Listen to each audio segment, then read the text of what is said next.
Are you ready to listen to a podcast? Here comes the Playhouse Podcast, thanks to Bradshaw and Bryan Law Offices. Find, subscribe, and listen. We are just a few days into the new year, so people are probably still pretty dedicated to their weight loss journey. If this is the first few days for you, hopefully it's going well.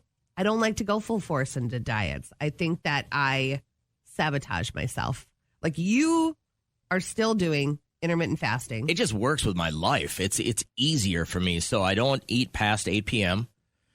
Yeah. I don't take any calories in, like I'll drink a lot of water and stuff like that. But then I get done with the show and I go work out, and as long as I don't eat before noon, that's my thing. So that'll give me. I offered you one little bite of a beef jerky yesterday, and your face was like you wanted it.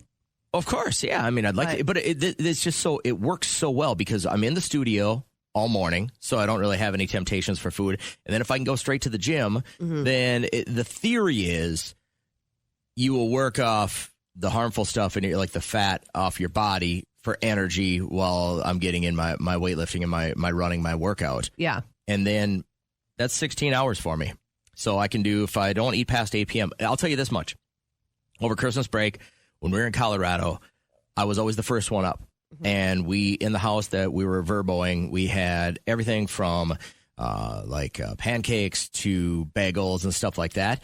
And the one morning I got up and I had a bagel with cream cheese at 7:30 with a cup of coffee. You felt like trash? I felt horrible until about 1 or 2 in the afternoon. My body has gotten so used to this. It just works. It's convenient. Yeah. Well, I was looking up just some of the details for the keto diet. We had a coworker go on that, and she almost fainted one day because she was going into ketosis. Like, she was like, her body was shutting down, and you lack nutrients. You can develop kidney stones if you go through this. But then I was looking at some of the foods that they request that you eat, like fish, seafood, meat, poultry, non-starchy vegetables. You know me and avocados. I could have an avocado in an hour. So I feel like I could probably do this. The hardest part about this is that these are foods that take some preparation. You know what I mean? Like, you got to prepare fish. It's easy. Junk food is easy because it's quick. You know what I mean? Like, you can just grab a bagel. Yeah. You know what I mean? And toast it up real quick. Fish, you got to actually prepare and stuff. So have you ever been on a diet that you were like, yes, this was the jam. This worked really, really well for me? It worked well, but I was miserable. It was that cranberry concentrate. It was a cleanse, right? But it was incredible. You were so brutal. I was very mean, but it was like I was mean with a flat tummy. So everyone wins, and I loved the results from it. Would I do it all the time? No. I'm not changing anything, but I did start adding more creatine to my my supplements now. Yeah. I started increasing that because I want to get some I'm getting old enough now where it's hard to put on muscle at my age. Yeah. So I'm working really, really hard to put on as much muscle as I can before I get to that age where it just starts looking weird and hangs off you. Diane and Davis and Joanne all started the keto diet on the 1st, going well. I started the mini-grown gummies diet thanks to your sister. Now, speaking of keto, explain this a little bit, Jasmine, will you? It's literally just cutting out all your carbs except like 20 grams a day. Okay. That's all you're allowed. And you don't eat sugar, and you don't eat fruit. It's a horrible diet. It works, but it's horrible. You can have some fruit. It says you can have berries, but you can't have anything sugary. Yeah. That's fine. You know what I think works? I see these commercials all the time with Rob Lowe on them. The Atkins diet, that's still a thing. They have a product line. Now, that dude took the dirt nap a few years ago, and everybody's knock on him was that he was only, I think, in his 70s when he died. Who? The Atkins guy. The Atkins guy. Yeah, not Rob Lowe. Rob Lowe's still alive. But I think that's the same concept as far as the thoughts of low sugar, low carb, right? Yeah. The thing with keto, and God bless you if you're doing it, but I don't personally know a single person that did it and was able to stick to it and keep it off. It seemed like they had, and a lot of people probably actually put weight on after they got off it. Like you saw a tremendous amount of weight loss and fat loss, but then when you quit doing that diet, it came back and then some. Yeah. with a lot of people. I feel like I don't ever choose bad snacks anyway. Maybe I used to, like a decade ago. But I eat really healthy, I feel. What have you had so far today? I had a couple pretzels. But I'm looking at my apple over there. Apple's okay. I hate saltines. Derek has saltines over there. I don't know why you keep food near you if you don't want to eat it. Bananas. I love eating food. No, why wouldn't I not want to eat? I love food. I work out to eat. That is my diet. Are you doing something right now? And it's been pretty successful. Now, I guess we're only a few days into the new year, so you really don't know. Unless you feel better. You woke up this morning, you're like, hey, I feel 100 times better. Yeah. That's fine. There is a little bit of a detox when it comes to the sugar and the carbs and stuff like that, and you get some headaches. A lot of people will jump off soda for the beginning of the year, and you'll be like... I hear with keto, for girls, like it's not good for... Your private parts? Yeah. What do you mean? I'm just saying. Are you saying the health of your private parts, or there is all around everything? An odor? All around everything. Like it's not. It dries you out. It's not like you become dehydrated below your belt. I don't shoot the messenger. I don't. But I know a few women that have done keto, up. and that's what I'm saying. Hold up. Can you confirm on National Keto Day if your lady area is not 100? I don't think we're going to get and I can't put that in my Google. I don't think we're going to. Yes, you can. Why not? Does the keto diet make you not as, boy, I feel like I'm writing the real word. I'm really writing skating around a lot of this. The medical word. I don't think so. Yes. And tomatoes. Don't eat too many tomatoes. Tomatoes make your lady thing? The more you know. I wish we had the NBC bell because I am full of knowledge. Real quick, ladies, if you've gone on the keto diet, is this true? Are your lady things? Please just Google what I Googled, and it says it right there at the top. Keto crotch. It is. They actually have a term for it, keto crotch. And it's only for the ladies. Like only the guy, for the ladies. There's no repercussions for the dudes. Well, I could write for men. Let me see. No, we're good here. And now, another post from Aunt Nora. With all of this snow, I've had a great excuse to get caught up on all my shows. The View, Jeopardy on the days that don't have Mayim Bialik, and Love Without Borders. If I found someone from another country to fall in love with, it would be Italy. Insert Lady and the Tramp spaghetti gif. Joan comments below, I can't do any gluten anymore. # Miss Pasta.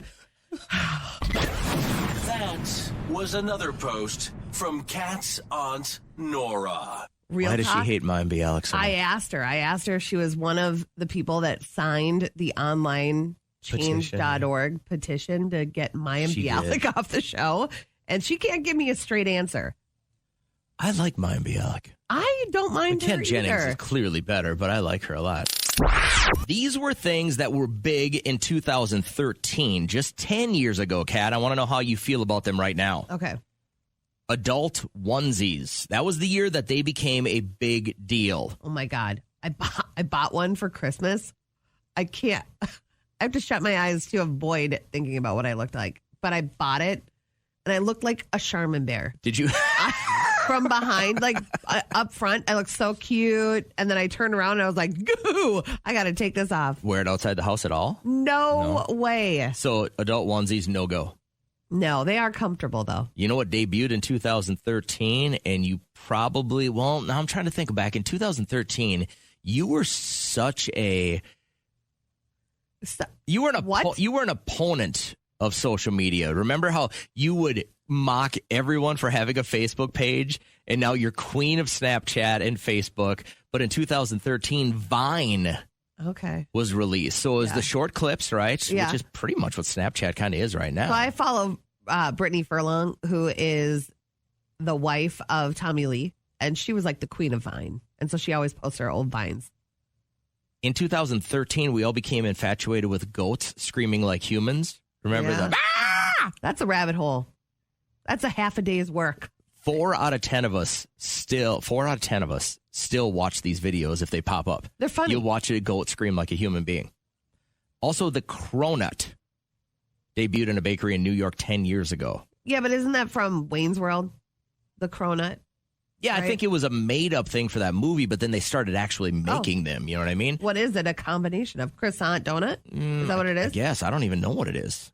But 40% of people on the East Coast still eat them. Honey Boo Boo was all up in our business in 2013. 50% aren't fans anymore or never were. Her name? What's her real name? Alana. But what a sad story. Alana Thompson. That's a really sad ending for that girl. Not ending because she's like, 17 now? She'll turn 18 in August. And I'm like, her mom totally got addicted to drugs. Her dad got teeth and ran off with a new girl. She had to move in with her teenage... Pumpkin? Teenage mom, sister. She's been through a lot. Not in pageants anymore. She was fun, though, right? She was funny. She was a fun girl. Now, this one's going to blow your mind because you haven't heard this song in forever. But for some reason, this song captivated us 10 years ago. How do you feel about this right now? This was one of my favorite songs. Shut up. This is such a knuckle dragger thing. Dog goes woo, cat goes meow. Of course, this would be one of your favorites. It's so fun. It's just so ridiculous. Move, frog goes crow. And you knew all the answers to what he's asking. Ducks say quack, and fish go blow, and the seal goes ow, ow, ow. I love it. I can't believe you know this. No one knows. We're gearing up. Bump it up. It was 10 years ago. Now, we went to a friend's house, and they invited, it was like our sports family, our basketball family right now, and we gathered around the table, and we brought up all of the board games and started playing cards, and there was a game that we were playing where you had to say your opinion to the question that is on the card and see if it would match up with your team members. Okay. And the question was, if you were raising a child for 6 years, found out that they were swapped at birth, it's not your biological child, would you swap them back? Everyone's like, no, you've already made a bond. You've already raised that child. Yeah, that's where I'm at. I think I would have been like, no, I would look at it as like an adoptive situation, or if you're coming in like as a step parent, like that's now your child, right? You're helping to raise them and mold them, but you're not into this? I said I would swap. But I also had a scenario to go along with it because I saw the faces judging me, and I was like, I would swap, but I would move to where I swapped the child so I lived right next door or in that town so I could still maintain a bond with that child. Derek's like, you are insane. I think that's... I don't know why I felt like that, but it was like, obviously, this is part of you, your DNA. You made that child, and it... I don't know, man. I think you can be a parent without having a DNA connection. How? Oh, absolutely, you can. Of course you can. But I'm just saying, I would want to... That's a heavy investment. Listen, if this was 2 years old, I would be more likely to go back to the DNA kid. Yeah. Because six years is a lot of time invested. A friend of mine said that her 10-year-old son said to her in the car, depends on how well-behaved my 6-year-old is. Which is logical if you have a good son situation like going little on. Kids at 2 years old haven't done really anything yet. You know what I mean? Like they're just starting to figure anything out. They're just kind of dumb little blobs of flesh. I guess, but can't you just kind of see the future in some? No, not at all. Yes, you can't crystal ball that. Now at 6, you got a pretty good understanding of where your kid might be headed. I can't even imagine a situation like that. I mean, how often does it even happen? No, hold on. Speaking of that, Carrie, are you telling me this? You have experience with this? This actually happened to my family. It was actually my sister. No way. Was it you? No. It was my sister when she was 4. It was pretty crazy time. Oh my God! So she was swapped out at birth, and then you guys found out when she was 4 years old that she was not like a biological sibling?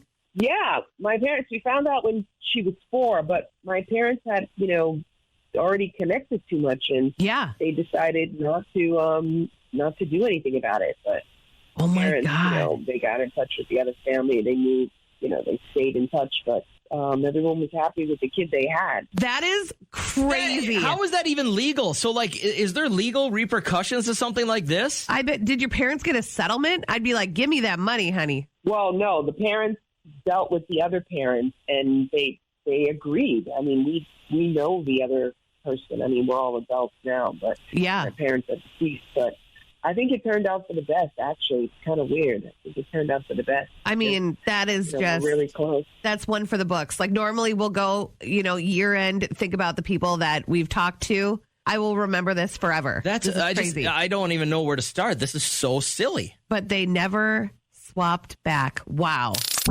You took a tremendous fall yesterday as you were walking in the snow. Is there lingering effects of that today? You woke up sore, you're hurting, you're limping. What's the deal? No, it wasn't like going down and expecting a broken back. It was so slow and dramatic that I was like almost in the splits. And then I fell on my butt. And I was like, I don't need snow pants for this walk. It's warm out, warmer than I expected. And so I was soaked. My neighbors have a pretty decent pitch to their driveway. And I was coming down with a snowblower and hit a little ice and did a whoop, whoop, whoop. Yeah. You know what I mean? Where my feet went whoop, whoop, and I held on to both the handles of the snowblower. Yeah. And I kind of caught myself and I was like, all right. And nothing hurt until last night. It was about 7:30. And my wife and I are just kind of sitting on the couch watching TV a little bit. And I decided I'll lay on the floor and just kind of like try and stretch my lower back a little bit. Do that. Yeah. And everything's fine till I get up. And I'm like, oh, my God. So I had completely pulled whatever muscle goes from like your lower back all the way through your ass cheek and down your leg. Yeah. Like it is, I'm like the Tin Man walking around right now trying to, and I noticed it when I shifted cheeks during that song on the chair. I went, ooh, there's soreness. There it is. Right there. So, I think with this weather, it's just cautiousness is the best route to take. Okay, so I was leaving the alley yesterday. I turned to get on the sidewalk and you think about if I had gone to get a drink of water or whatever and put myself behind even a couple of seconds, this wouldn't have happened to me. But from the roof, like, did that happen to you? No, but I saw a guy, the whole thing come down, like he was out shoveling right down the same spot, like just down towards our parking lot. He was out shoveling the sidewalk as a good business owner, and he got close to the roof line, and the whole thing came down on him. And he was in like a button-up shirt and tie. Poor guy. The whole thing. I mean, it was a bucket full of snow, and he just stood there, and you could tell he was just mortified. It felt like I was at a Nickelodeon slime show where they slime you from above, and I just stood there. And I looked straight ahead. I can't even imagine what people, if they were looking out their business window, but I just like stared right ahead and then just kept walking. My head was covered in snow. I had my hoodie on yesterday, so that was filled with snow. And then it melted on the car ride home. I was like, I just need to go if you're to getting bed. Up, how is Chrissy doing this morning? I'm good. How are you? Great, thank you. What are you up to? I'm at work. You're already at work. Oh, yeah. All right. I appreciate you trying to win some money on the radio on the company dime. I'm going to give you our only on-air guest today. Nobody's even come close so far. And then I'm going to turn it over to texting. So, Chrissy, I want you to think about wasting time in your life. And the average human being will waste 26 minutes per day doing this. All right. So 26 minutes per day. You, if you're average, will waste doing what? You get one guess. Flipping the channel on the TV looking for something to watch. Oh, that is a waste of time. Kat, what would you guess? I'm going to say going to the bathroom. Going to the bathroom is the biggest disruption in my life. Like sometimes I think we could only wear diapers all the time, but then that would be a mess and people would talk about you behind your back. Chrissy, how much time do you think you spend in the bathroom a day?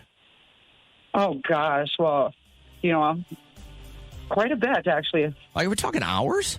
No, I don't think hours, but I mean, if you go every hour, how many times is that? You go every hour?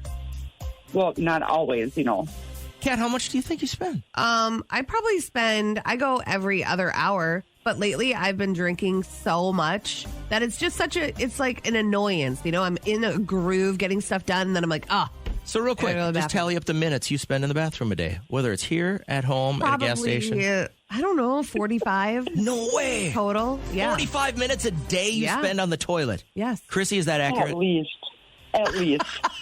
This is blowing his mind. This is crazy. No, I think it's different because guys are built differently. So we can walk in, we can cut a quick whiz, we can walk out after washing our hands. It's a 2 minute. I can do it in a 2-minute song. Okay. No problem. Hey, now that can stand and go anywhere you want. Now that we have someone else on the phone, I want her to weigh in on what's waiting for you at home. He and his wife have 2 boxes in their bathroom. They're going to do the Cologuard. Would you trust that process, or would you trust an actual colonoscopy as a human? Probably colonoscopy. Yes, because they go up there, they see the polyps. I don't know if they can. The polyps will, if there's cells from the polyps, you don't show know up everything. In this test. They catch things. They catch lesions. Lesions can turn into ulcers. They catch ulcers. They can't always catch that. Why are you poo-pooing on my poo-poo? I'm trying to keep you safe, and I want to videotape it. For the first time in my life, I'm being encouraged to poop in a box and not light it on fire. He's been waiting his whole life for this. So I'm sorry, Chrissy. It's not the bathroom, but I hope you have a good day. Fun conversation this morning. So $100 trivia this morning. 26 minutes a day the average human will waste on what? Some really interesting text message guesses. Stoplights, no. The checkout line at the store, no. Chris says relaxing. You know what? You normally don't take enough time to relax. Yeah, that's not right either. Driving? Nope. Did you say scrolling? Yeah, no. Scrolling through social media. Looking through the refrigerator? No, none of these are right. Getting dressed? Nope. What is it? Falling asleep. Oh, we take too long falling asleep. Derek, I've always been so jealous of his ability to lay down, and right as his face meets the fabric of his pillow, he's out. I can't do that. I lay there. I say my prayers. I think about my day. What do I have to do the next day? And then before you know it, you're asleep. So getting a good routine is obviously is key. Yeah. My in-laws for Christmas, have you heard of the Hatch system? No.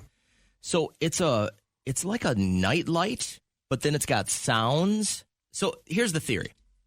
You develop a bedtime routine, and when you're ready to actually go to sleep, you hit this button, and it has a melody of sounds. You could do rain, or you could do, like forest sounds or whatever. Native flute? Yeah, right. That's in there.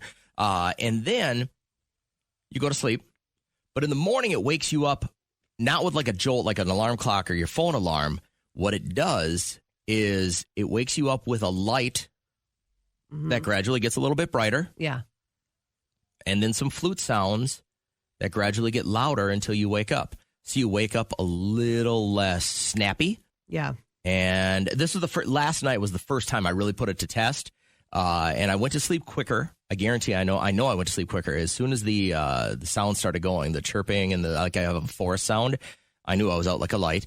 And then when I woke up this morning, I didn't feel like I jammed. I don't sit up and turn my alarm off so it doesn't wake my wife.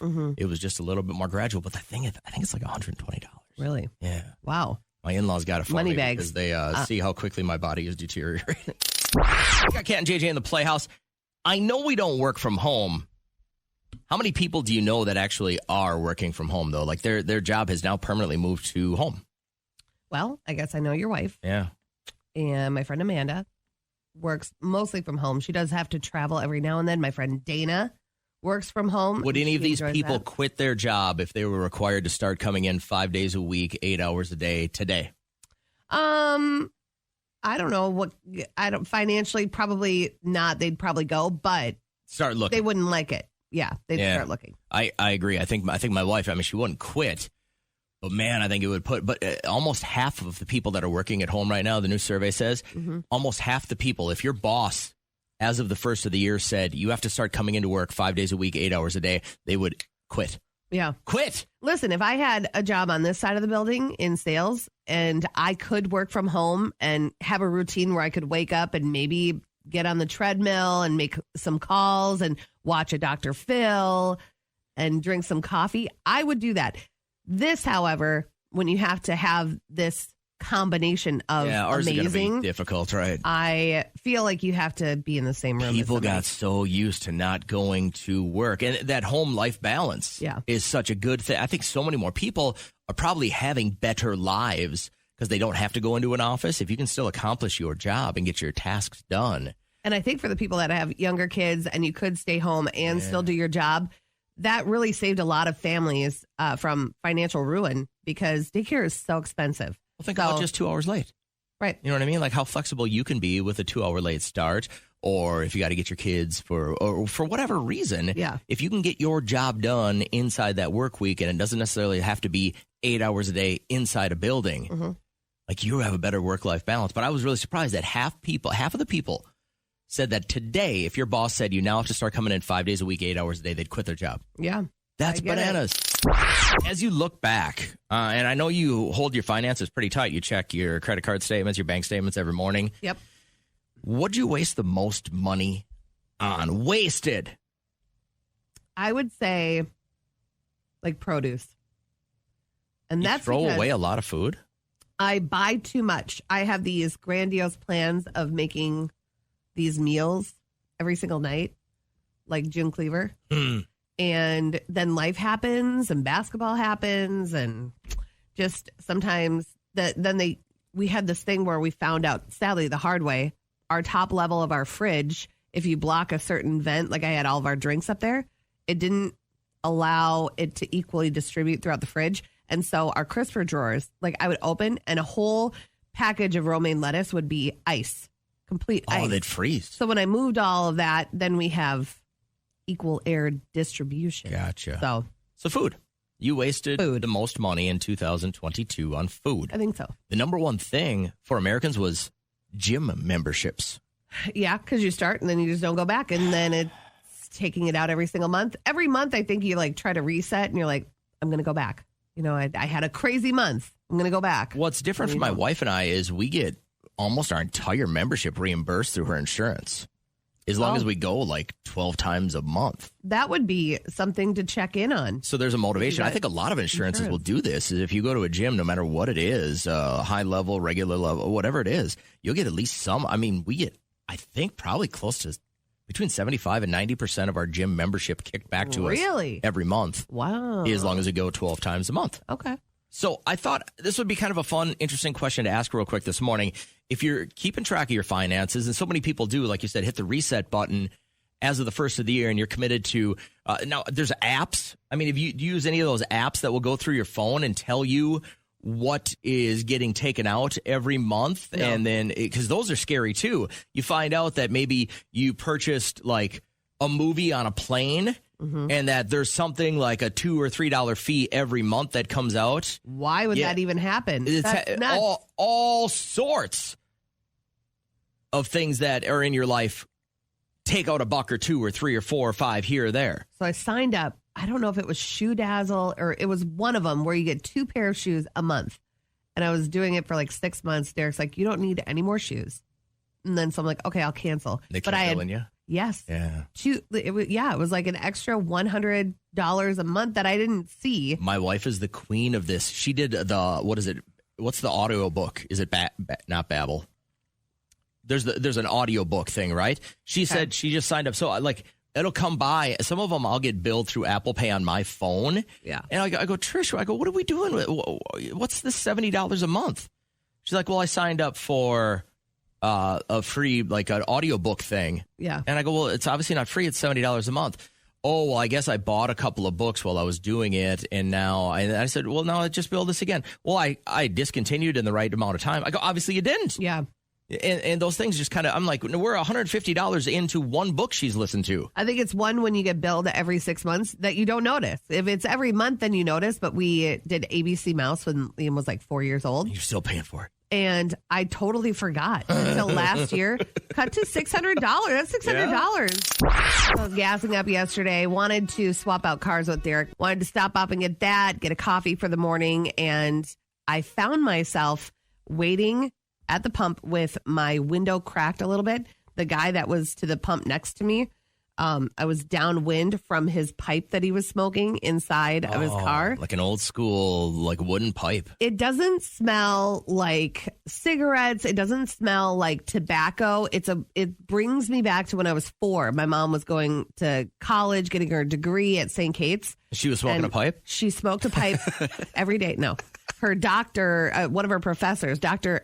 Hannigan was his name. and she would roll me in one of those collapsible strollers, you know? Oh, sure. The umbrella ones? Yeah. And she would introduce me to everyone. They go, oh my God, she's just the most beautiful child we've ever seen. She's going to grow up to do big things. And I remember he would just puff on this pipe. And that smell has stuck with me since I was 4 years old. Dang. So when I come in contact with it, I kind of take it in. I know you're not supposed to take a look and make sure it wasn't him? Heavy breath. No, he would be long gone by now. But I'm like, oh, am I really inhaling large amounts of this pipe smell? But it was a good moment. I like smells like that bring me back. What's like a smell fresh baked bread, that immediately will bring you back? New York, glad to hear from you, man. Let's get to it. What's yours? This past week, I did some baking and stuff for New Year's. My birthday was January 3rd, so I wanted to make something. Thank you. Just wanted to make something. So I made some pies and some fresh ground coffee beans and coffee and stuff, and it just brought me back. Ooh. When I was younger, and my grandmother on my dad's side, the Italian side, she would get up early in the morning and start cooking and baking, and it just reminded me of a time when things were just perfect and safe, and that smell just reminded me of family. Aww. and just peace and comfort, where when you're being hugged by your grandmother and you're just completely wrapped in safety and love and stuff like that. So New York, that is so beautiful. I love that. It brought me back to a time where I miss, but it's hopefully going to happen again soon sometime. But there is a company, it's called Homesick Candle Company, and they will design a candle off your memory. Isn't that crazy? So if he wanted the early morning candle that smelled like ground coffee, he could get that. They would make that for him. I thought that was such a cool concept. So what would yours be? What is a smell that brings you back? I'm so stumped on this. I think the only smell that I really have that has like a genuine reaction is every year in the winter, I'll take all the baseball gloves we have and rub them down with a certain type of oil. They would make that candle for you. And I remember my dad doing this with me as a little kid, and we would take our gloves and then we put them in a plastic bag, and when we had this ginormous, like it was the size of, it would eat up most of your basement, the furnace that my parents had at their first house.